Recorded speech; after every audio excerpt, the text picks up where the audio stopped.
So I've been seeing a lot of things talking of the people making commentary. Interestingly enough, the ones I've noticed that have been making the commentary are wealthy black people making the commentary about we should not be rioting, we should not be looting, we should not be tearing up our own communities. And then there's been an argument of the other side of we should be hitting them in the pocket. We should be focusing on the blackout days where we don't spend money. But you know, I feel like we should do both. And I feel like I support both. And I'll tell you why I support both. I support both because when you have a civil unrest like this, there are three types of people in the streets. There are the protesters, there are the rioters, and there are the looters. The protesters are there because they actually care about what is happening in the community. They want to raise their voices, and they are there strictly to protest. You have the rioters who are angry, who are anarchists, who really just want to fuck shit up, and that's what they're going to do regardless. And then you have the looters. And the looters almost exclusively are just there to do that, to loot. Now, people are like, well, what did you gain? Well, what did you get from looting? I think that as long as we're focusing on the what, we're not focusing on the why, and that's my issue with that. As long as we're focusing on what they're doing, we're not focusing on why they're doing. And some people are like, well, those aren't people who are legitimately angry about what's happening. Those are people who just want to get stuff. Okay, well then, let's go with that. Let's say that's what it is. Let's ask ourselves why in this country in 2020, the financial gap between poor blacks and the rest of the world is at such a distance that people feel like their only hope and only opportunity to get some of the things that we flaunt and flash in front of them all the time is to walk through a broken glass window and get it. That they are so hopeless that getting that necklace, getting that TV, getting that change, getting that bed, getting that phone, whatever it is that they're gonna get, is that in that moment when the riots happen and if they present an opportunity of looting, that's their only opportunity to get it. We need to be questioning that why. Why are people that poor? Why are people that broke? Why are people that food insecure, that clothing insecure, that they feel like their only shot, that they are shooting their shot by walking through a broken glass window to get what they need?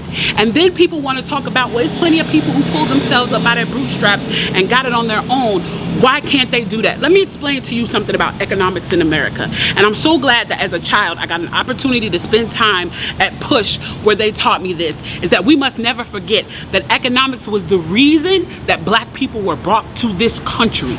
We came to do the agricultural work in the South and the textile work in the North. Do you understand that? That's what we came to do. We came to do the agricultural work in the South and the textile work in the North. Now, if I right now decided that I wanted to play Monopoly with you, and for 400 rounds of playing Monopoly, I didn't allow you to have any money, I didn't allow you to have anything on the board, I didn't allow for you to have anything, and then we played another 50 rounds of Monopoly, and everything that you gained and you earned while you were playing that round of Monopoly was taken from you. That was Tulsa, that was Rosewood. Those are places where we built black economic wealth, where we were self-sufficient, where we owned our stores, where we owned our property, and they burned them to the ground. So that's 450 years. So for 400 rounds of Monopoly, you don't get to play at all. Not only do you not get to play, you have to play on the behalf of the person that you're playing against. You have to play and make money and earn wealth for them, and then you have to turn it over to them. So then for 50 years, you finally get a little bit and you're allowed to play. And every time that they don't like the way that you're playing, or that you're catching up, or that you're doing something to be self-sufficient, they burn your game.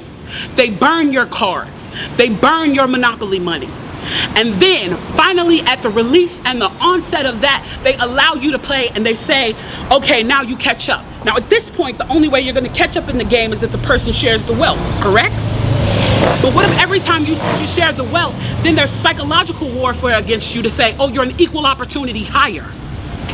So if I played 400 rounds of Monopoly with you and I had to play and give you every dime that I made, and then for 50 years, every time that I played, if you didn't like what I did, you got to burn it like they did in Tulsa and like they did in Rosewood, how can you win? How can you win? You can't win. The game is fixed. So when they say, why do you burn down the community? Why do you burn down your own neighborhood? It's not ours. We don't own anything. We don't own anything. Trevor Noah said it so beautifully last night. There's a social contract that we all have. That if you steal or if I steal, then the person who is the authority comes in and they fix the situation. But the person who fixes the situation is killing us. So the social contract is broken. And if the social contract is broken, why the fuck do I give a shit about burning the fucking Football Hall of Fame, about burning a fucking Target?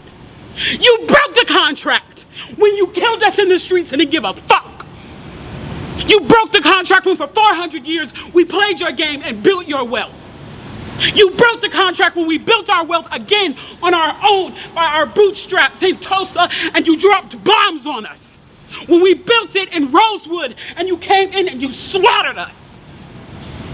You broke the contract, so fuck your Target. Fuck your Hall of Fame. As far as I'm concerned, they could burn this bitch to the ground. And it still wouldn't be enough. And they are lucky that what black people are looking for is equality and not revenge.